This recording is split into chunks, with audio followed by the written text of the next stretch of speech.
West Nile virus is an arbovirus from the family Flaviviridae and is transmitted by mosquitoes, specifically the Culex mosquito. Hosts of West Nile virus consist of birds, which aid in transmission of the virus, and humans, horses, and other mammals, which only act as a dead-end host and do not aid in transmission. The primary cycle of transmission for West Nile virus is between Culex mosquitoes and birds, with the birds acting as amplifying hosts. When a mosquito bites an infected bird and takes a blood meal, it then carries the West Nile virus and can then transmit it to other birds that it feeds on, and the cycle continues.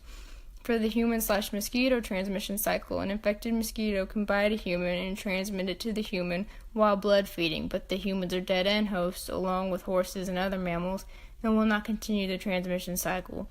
Transmission can also occur from laboratory exposure, blood transfusion, organ transplants, and breastfeeding, but these are rare occurrences. There is no person-to-person transmission or bird-to-person transmission, and it is also a zoonotic disease. West Nile virus is usually asymptomatic in humans, although symptoms can develop in some cases. Symptoms will appear 5 to 15 days after being bitten by an infected mosquito. These symptoms can be mild, which include fever, headache, body aches, and vomiting. However, there can also be serious symptoms, which develop in 1 out of 150 people. The severe symptoms include central nervous system problems like meningitis or encephalitis. Severe illness can occur in people of any age. However, people over 60 years of age or suffering from an immunocompromised disorder are at greater risk. Recovery from severe illness might take several weeks or months, and about 1 out of 10 people who develop severe illness die. West Nile virus is diagnosed by observing clinical symptoms using reverse transcriptase PCR or testing cerebrospinal fluid to detect the IgM antibodies.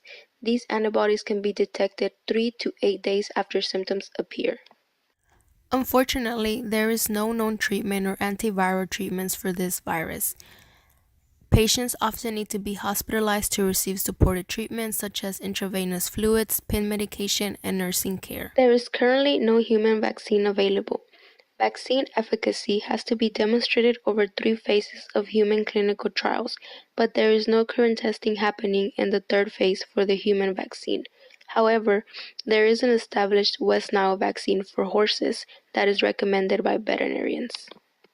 How do we prevent and control this virus? Simple.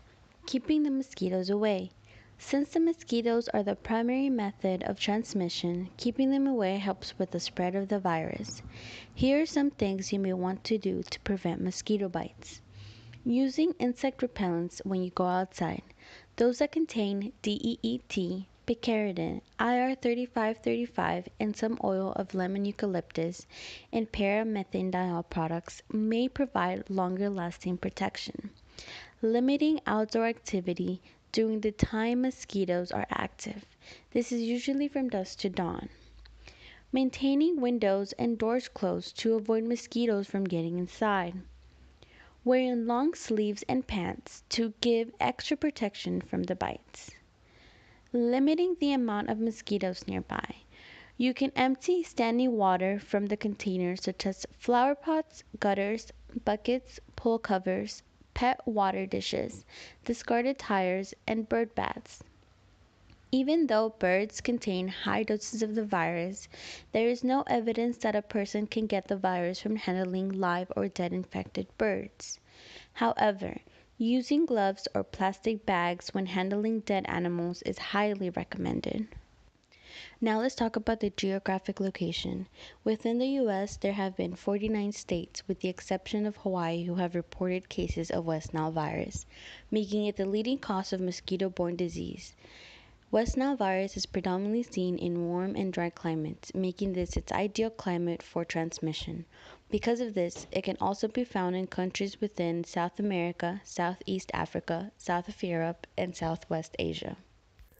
We came upon an article that stated that West Nile virus is now a permanent resident of Arizona. This article was published in 2018.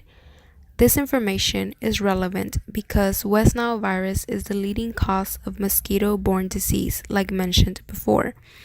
Arizona's moderate temperatures allow the virus to thrive and grow in population of mosquitoes and birds. Because of this climate, West Nile virus is active all year round in contrast to the usual active periods of summer and fall. This research has stated that a vaccine candidate is in the phase 1 of the clinical trial, so there may be hope after all for the prevention of this virus.